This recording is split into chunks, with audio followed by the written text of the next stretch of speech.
Oho, kukluška zajček, kako mu je pa ime? Tole je Floppy, ki pa ni zajček, ampak je v resnici kunček. Vsi dolgouhci, ki jih imamo takole doma, so namreč potomci divjih kuncev, ne zajcev. Zajcev ljudje nismo nikoli udomačili in med njimi je, čeprav izgledajo nekoliko podobno, kar precej razlik. Torej so vse te domače živali v bistvu kunci. Od najmanjših, tistih, ki so čisto drobni in tehtajo manj kot pol kilograma, do tistih velikih orjakov, ki jih imajo celo več kot 5 kilogramov. Poznamo namreč več kot 300 pasem kuncev, ki se med seboj razlikujejo po velikosti, teži, tipu in barvi dlake, dolžini uhljev. Vsi domači ljubljenčki, pa tudi tisti kunci, ki so na kmetijah gojeni, so v resnici kunci, ne zajci. A kdaj ugrizne? Ne, Floppy je zelo prijazen kunček, zelo ima rad ljudi. Je pa res, da kuncem zobje stalno rastejo, zato potrebujejo precej stvari, ki jih lahko glodajo. Najbolj pomembno je seno, ki ga morajo imeti v prehrani kar 80%. A kunci jejo samo seno ali še kaj drugega?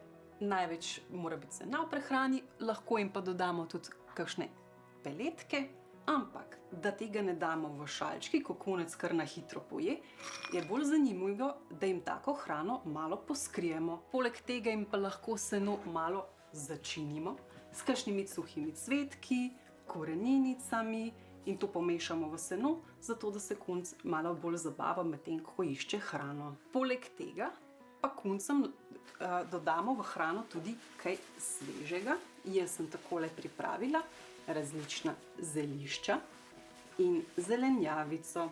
Karkole gor bo splezal, ja. A ta del? Tako, ja.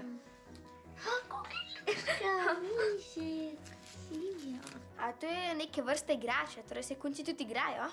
Ja, to je neke vrste igrača. Zelo pomembno je, da kuncem malo popestrimo njihovo bivališče, njihovo bivalno okolje. Recimo lahko jim damo tudi kakšno takole žogico, tudi sem notri se lahko skrije briketke, hrano in jo potem kunec kotali okrog, pa briketki padajo ven.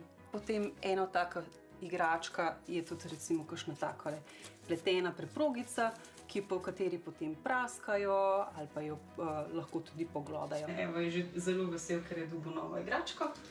Floppy.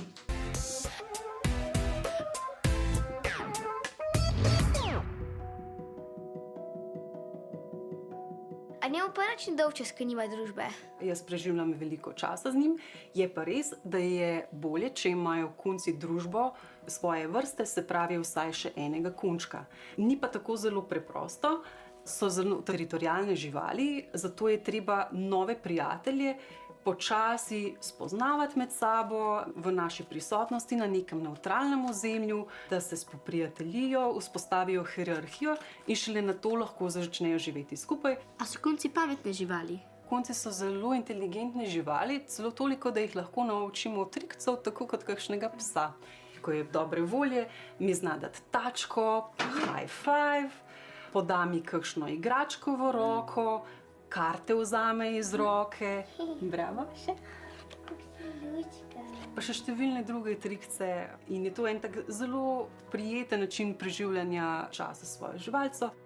Evo, tole je pa še naš drugi kunček, Kuki.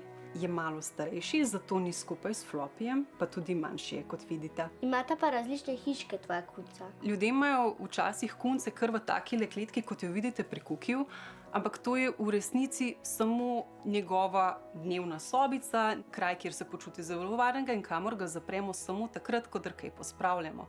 V resnici kunci potrebujejo kar veliko prostora, pravzaprav nič manj kot domači psi ali mačke, tako da je fino, da imajo na razpolago kar celo sobo, ali pa tako kot ima Floppy, ki ima dvonadstopen kunčnik, v katerem je takrat, kadar počiva, pa kadar nas ni zraven, sicer pa tudi on lahko teka prosto po celem stanovanju, ker potrebuje veliko gibanja. Jaz mislim, da vem, kaj si bom za rojstni zaželela.